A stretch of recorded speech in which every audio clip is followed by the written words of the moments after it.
થરાદના સેદલામાં ગ્રામ અને તાલુકા પંચાયત દ્વારા દબાણો દૂર કરાવવાની કામગીરી હાથ ધરવામાં આવી છે, જેમાં દર વખતે ગૌશાળાનું દબાણ દૂર કરતા સંચાલકો દ્વારા ગૌશાળાની ગાયોને છોડી મૂકી હતી। જો કે ગ્રામ પંચાયતના વહીવટદારો દ્વારા દર વખતે ગૌચર ભૂમિમાં આવેલી ગૌશાળાને ટાર્ગેટ બનાવતા ગાયોને પંચાયતને હવાલે કરી પંચાયત ઘર પશુની ભાવ સંભાળશે જેવી જવાબદારી પંચાયત ઘરને આપી સંચાલકો રોષે ભરાઈ જવાબદારીમાંથી મુક્ત થયા હતા। થરાદના સેદલા ગામે અગાઉ પણ ગ્રામ પંચાયત અને તાલુકા પંચાયત દ્વારા દબાણની કામગીરી હાથ ધરવામાં આવી હતી, જેના બાદ આજ રોજ સેદલા ગામે તાલુકા વિકાસ અધિકારીની ઉપસ્થિતિમાં દબાણની કામગીરી હાથ ધરવામાં આવી હતી, જેમાં સૌપ્રથમ ગૌશાળાનું દબાણ દૂર કરવાની કામગીરી કરાઈ હતી, જેમાં સંચાલકો સહિત સમગ્ર હિન્દુ ગૌરક્ષકો રોષે ભરાયા હતા। ગ્રામજનોએ જણાવ્યું હતું કે દર વખતે ગૌશાળાનું દબાણ ગ્રામ પંચાયત દ્વારા દૂર કરવામાં આવે છે, જેથી કરીને ગાયોને રાખવી મુશ્કેલ પડી જાય છે।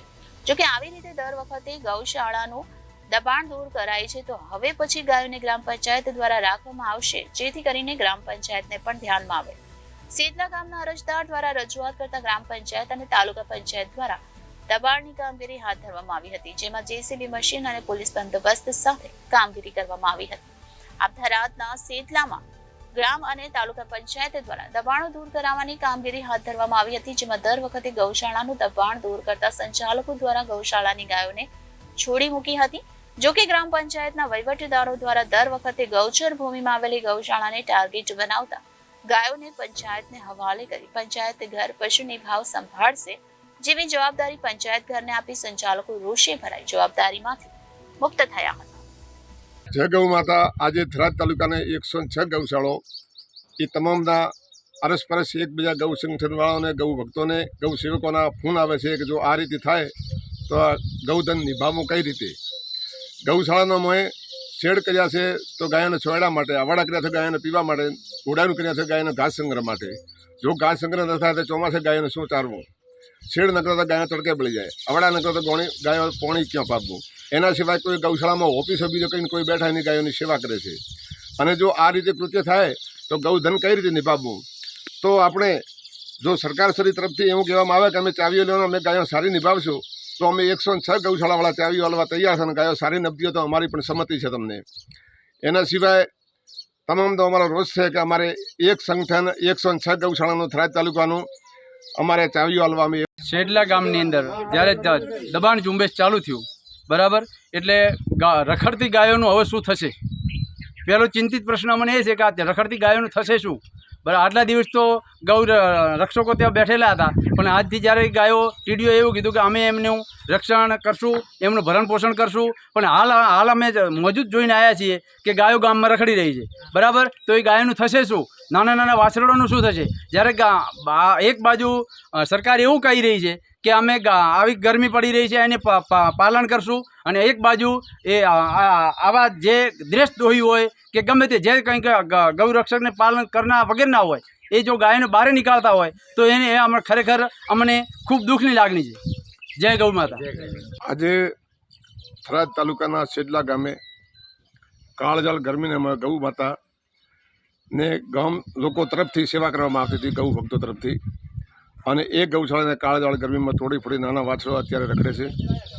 તો અમે થરાદ તાલુકામાં અમારે 106 ગૌશાળાઓ છે, એ 106 ગૌશાળા વતી કે મને એવું જાણ્યું છે કે સાહેબે એવું બોલ્યા છે કે અમે તમારા કરતાં ગાયો સારી નિભાવશું, તો ખૂબ સારી વાત છે। તો અમે 106 ગૌશાળાવાળા અમે ચાવીઓ હાલવા તૈયાર છો, અને અત્યારે 3 મહિનાનું જે બજેટ બાકી છે એ ગૌશાળાને મળેલ નથી, ને કાળઝાળ ગરમીને મોય અત્યારે ગૌ માતા રખડતું થઈ જાય તો આ ગૌ માતાનો શું અહેવાલ થાય।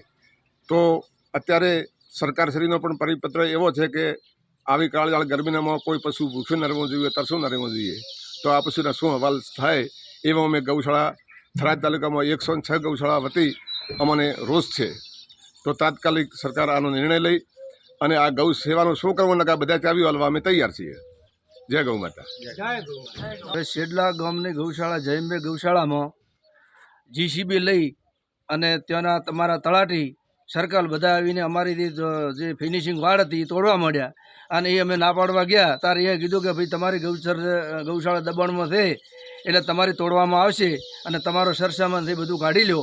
એટલે અમે એમને એવી રજૂઆત કરી, કીધું 2-3 એકર ખેતર કરીને ગૌચર ભાગીને બેઠા છે એ તમે પહેલો હટાવો અને પછી ગૌશાળા હટાવો। તો એ કીધું કે તમારે આવું બોલવાની જરૂર છે નહીં, અમારે હાલ આદેશ છે ગૌશાળા હટાવવાનો. તો કીધું એ ચાલશે નહીં, ખેતર કરીને બેઠા થઈ, તમારે હટાવવાનો આદેશ નથી, ગૌશાળા તોડવાનો આદેશ કોણે આપ્યો તમને? એમ કહી તો એ લોકોએ પછી ચાલુ રાખ્યું. પછી ગાયો બીજાને કીધું કે ભાઈ હંગામો છો, અને માંથી બે બાજુ જીસીબી હેડતા હતા, ગાયો બહાર નીકળી. પછી ટીડીઓ સાહેબ આવ્યા, ટીડીઓ સાહેબે કીધું કે ભાઈ તમે ગાયાની ચિંતા મત કરો, હું ગાયાની વ્યવસ્થા કરી લઈશું, અને તમે તમારા બહાર નીકળી દો. એટલે અમે બધા ગાયોને અમે બહાર નીકળી ગયા ચાવી દઈ. જય ગૌ માતા.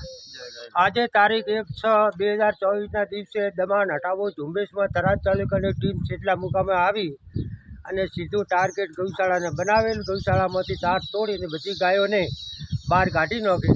અને દબાણ ટીમવાળાને પૂછવામાં આવે ત્યારે તેમણે કીધું કે ચાવીઓ અમે આપી દો અને અમે નિભાવશું. તો અત્યારે જાનવર, કૂતરા બીજા, નાની ગાયોના વાછરડા બીજા ફાડી કાઢે એ તમામ જવાબદારી સરકારની ટીડીઓની રહેશે. જય ગૌ માતા. જે આપણા ગૌ એ વિશ્વની માતા કહેવાય છે, અને એના માટે આપણા ભારત વર્ષની અંદર ગુજરાતમાં પણ ગૌ માતા માટે કરીને સહયોગ જે આપણી સરકાર આપે છે એ સરકાર ધન્યવાદને પાત્ર છે. તો આ ગૌ માતાઓને આવી કાળઝાળ ગરમીની અંદર પૂરતો એમને છાંયડો, પાણીને રક્ષણ મળે એવી સુવિધા થવી જ જોઈએ. જ્યારે આજે થરાદ તાલુકાના સેદલા ગામની અંદર કોઈક કારણસર ગૌશાળાને જ્યારે સરકારી નિયમો અનુસંધાન એને ખુલ્લી કરીને ગાયોને બહાર કાઢવામાં આવી છે, એ એક અઘટિત કાર્ય બન્યું છે. તો એનાથી અમે તમામ ગ્રામજનો અને ગૌ માતા પ્રત્યે પ્રેમ રાખવાવાળા અને સંતો દુઃખી છે. તો અમારી સરકારને વિનંતી છે કે આ ગૌ માતાનું રક્ષણ થાય, એને છાંયડો અને પાણી મળે, એને પૂરતી દરેક રીતની સગવડ મળે એવી મારી સરકારને વિનંતી છે. Reporter Thanaji Rajput, Janadesh news, Banaskantha.